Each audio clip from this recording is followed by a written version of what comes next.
Hey Internet, it's me, B. Riley. Welcome back, and today we are going to be talking about the Fender Twin Reverb Tonemaster amplifier.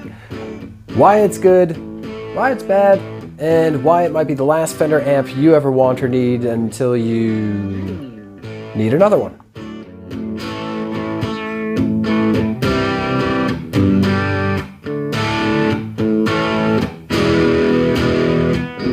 Okay, so here's the deal. I don't mean to be enigmatic, but there is a reason why this particular amp has one small problem that might affect you should you buy it. But we're going to go ahead and kick that can down the road. We're going to talk about a couple other things first. The reason is I don't want to go ahead and sour you on it. I want to be straight with you on this one. The reason we're doing a review on this when there are already so many reviews out is this. I've noticed a couple of the reviews have missed a couple key points. For one thing, they don't really put a lot of pedals into it. They don't talk about putting a lot of pedals into it.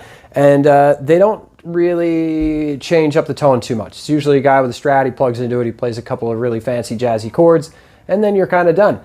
But what's it like in the real world? What's it like when you're actually out and on the stage? So we're going to talk about that and just kind of get into, you know, where's Fender headed with this? Because obviously this amp really constitutes a different direction for Fender.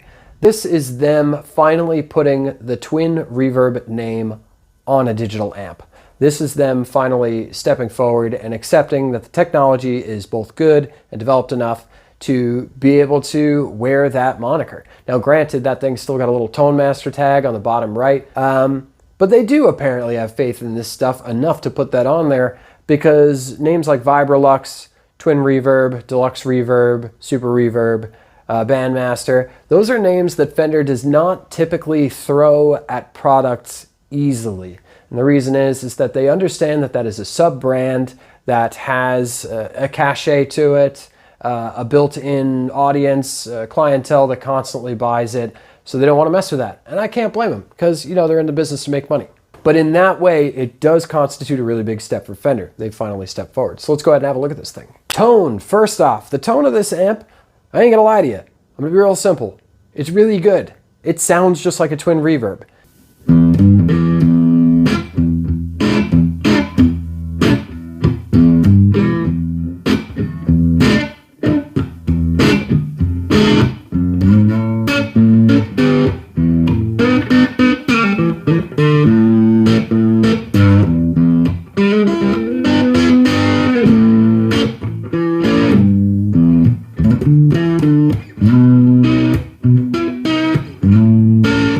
Not only does it sound like a Twin Reverb, not only is the tone a faithful reproduction, but it's also a more versatile one. We'll get into that a little bit later. It's easier to replicate a Twin Reverb tone on this Twin Reverb than it is on most Twin Reverbs. But once again, we'll get into that later. It takes single coils really well. It loves humbuckers, especially on the neck position. There's not really any iteration of knob arrangement you can have on this amp that gives you a bad noise. The vibrato is an excellent tone. It has a really, really solid pulse that you can feel in your chest when the amp is turned all the way up. And the reverb is deep enough where if you threw somebody into it, they'd sink. I want to talk about playability. Now, playability on a guitar is, you know, how does it play? But playability on an amp also goes into, you know, how versatile is it? Is it a versatile amp? Can I use it a lot of different places? And I'm going to tell you that the playability on this amp is excellent. Like I was just mentioning before, the interface is just a Twin Reverb interface. It's a bunch of knobs. Turn them to where you like it, where it sounds. Bam, that's it. Job done. The versatility of the amp obviously is going to be contingent upon what guitar, what effects you're putting through it. But as far as the playability or the practical versatility of this amp, it is exceptionally high for a couple of different reasons. Number one, the weight. I'm going to be honest with you guys. I'm a middle-aged man, and picking up things with my guitar playing hands that weigh 90 pounds and hurt a lot to carry around, especially if you're like me, I broke this hand in a motorcycle accident many years ago, is not a good look.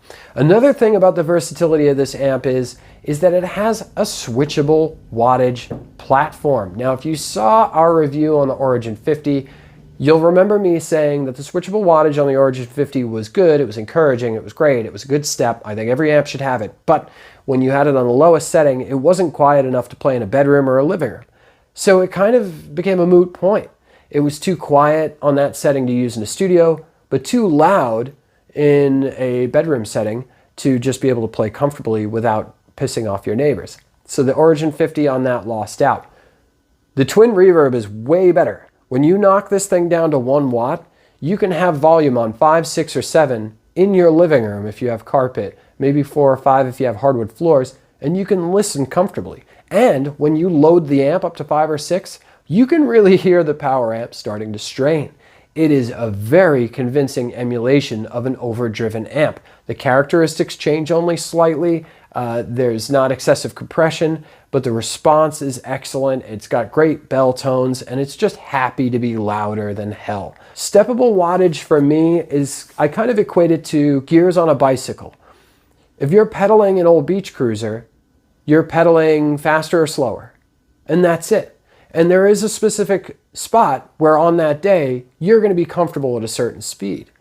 The only problem is now the speed of your pedaling is directly in relation to the speed of your travel. Well, if you can imagine a bicycle with gears, the speed of your pedaling is easily manipulated to apply more or less torque. You can change gears, and the speed that you're traveling is no longer related to the speed of your pedaling. That's how I feel about this amp. Start off on 1 watt, start off on 1. Turn it all the way up until 10, until either you're happy or satisfied with the volume or tone, or you're not. Then turn it back down to 1, kick the knob up to 5 watts on the back of the amp, and you've got it again. And you've got a multitude of different settings in which you can arrange and manipulate the volume so that you've got that breakup point in the amp, but you've got it where you want it volumetrically in the room, in the environment that you're playing.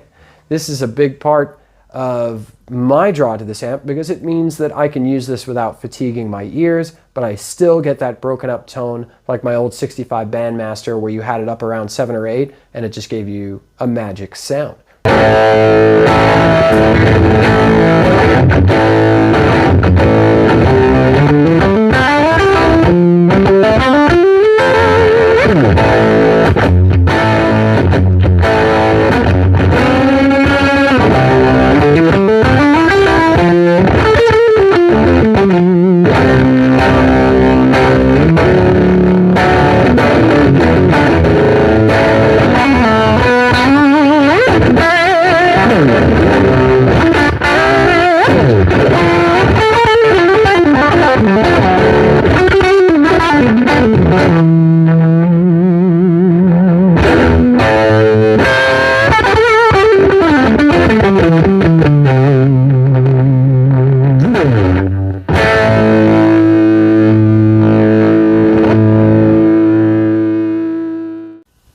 Durability. I have no idea. We don't know if this amp is durable or not. Actually, I'm going to go ahead and bet no, because it's basically carrying around a laptop, and unfortunately amps have a tendency of being shifted. They fall over, they get knocked down. But I don't know how durable this thing is. It is an untested type of tech. Okay, value on this, no. Oh, we don't know because it's so brand new. The tech is brand new. The idea is brand new. Do we really know if the purists, of which I've been for many years, are going to be willing to give up vacuum tubes after all? If I was a betting person, I would say that these are going to hold between $800 and $1,200 depending on inflation, cost of living increases over the next few years, and wage stagnation versus increase. When you factor in all those things, you're probably looking at about $800 to $1,200 depending. $1,200 on the high side in case these start to run away because maybe not enough of them get out the door and then people later on realize that they're good. Or stagnation, which is everybody picks them up and they start having flaws almost instantaneously, or they start having failing components. The value is going to be contingent upon that. Your Fender amplifier, if you've got a tube one, is a lot like a Chevy 350 V8 engine. It's agricultural, simple, Byzantine in its design. It doesn't always run right, but it always runs. That's what this amp isn't. This amp is more like a brand new car. When it comes to an investment value, this amp ain't it. When it comes to the practicality of usage, if you want to use this thing like an appliance, then go on and get your groove on. We need to talk about the catch, because just like they said 650 times in Doctor Strange, eventually the bill comes due. Truth of it is that this amp will not be reparable at all through conventional methods. And the reason is because tube amps were built by hand by humans, so they can be repaired by hand by humans using parts that are readily available. The problem with this amp is that the circuit board, the circuitry, and the intricacy and sophistication of the design takes it out of the threshold of quote-unquote shade tree amp mechanics. Even the most trained guitar techs in town are going to look at this thing and they're gonna say no. And the reason is because these things are so packed with bleep bloop lights and blinking this and rotary encoders that are proprietary to Fender. There are parts in there that are not generically available. You'd have to go back to Fender. That's just the way this works. This is the new culture of disposability. We're living in a world where even our clothes are not really seen as permanent. You've heard the term fast fashion in the same way as fast food.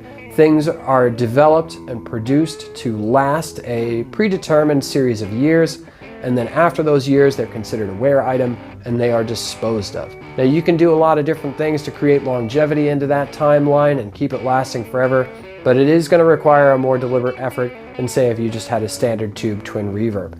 See, this thing is a great amp. It sounds awesome, it plays awesome, it's easy to use, it looks great, it's got tilt back legs, which I really appreciate because when you're playing on smaller stages, you need to have that volume at your face, not at your feet. But the thing is that you just don't know how long it's going to last. This amp is deliberately designed to replicate a sound of an amp failing in overdrive. So maybe that's not a good thing. Because if you look at the leaps and bounds that rock and roll took auditorily over the last 60 or 70 years, most of it leapt forward through failure and fault. The mellotron note, that's all uneven and warbly because the tape never aligns and speeds properly. Link Ray's tone on Rumble was him throwing the amp across the room just minutes earlier. Or Dave Davies, you know, with the Kinks. He takes a razor blade and he starts chopping up the paper cone to his amplifier. These are faults. Now, unlike a tube amp, when this fails, it isn't just going to run hotter than hell and sound awesome for 30 minutes until it stops working. It's just going to stop. So you're not getting any more sound out of it. Maybe we're missing out on something if we do that. Is it possible that with all this tech that we're using right now, that the perfect replication and predictability and practicality that we're getting out of it, is it possible that it's running contrary to the creative nature of our line of work? And those of you who follow the Instagram page might have noticed a couple days ago I put up a post about that, calling this amp a conundrum. And that's exactly why I call it that. It's perfect at what it does. And what it does is it copies an amp that is failing to have sufficient enough headroom to keep a clear signal. And that's where you get that sound. We're making art out of broken things. And that's just about as cool as it gets. Take it for as many grains of salt as you wish. I'm still B. Riley. We're still on the internet. I'm still trapped in this weird internet box with my name spinning around in a circle right over there next to my Telecaster. Hope you guys liked the review. Really appreciate you guys been subscribing lately. It's a brand new channel. We're just taking off, and you know, if you want to see more material like this, or you want to see more project stuff, or you want to see more straight up reviews, you know, let me know. Put it in the comments below. Other than that, hit that weird thumb thing. I don't know. It does this. Those are great. Yeah, yay. Cheers, you guys. Go practice, play loud music, and don't forget, the most important thing about that switchable wattage is no ear fatigue.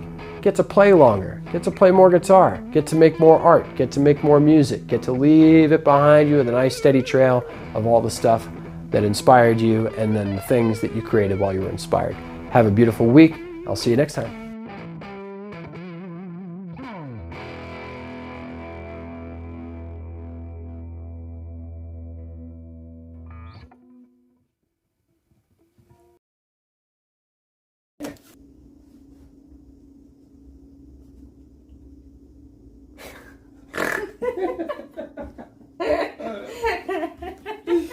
You're making me laugh. I can't help you making me laugh. Go! Oh, Jesus Christ. I was gonna jump up more. Did I scare you? No, that was great. That was perfect. Hey, look what came in the mail.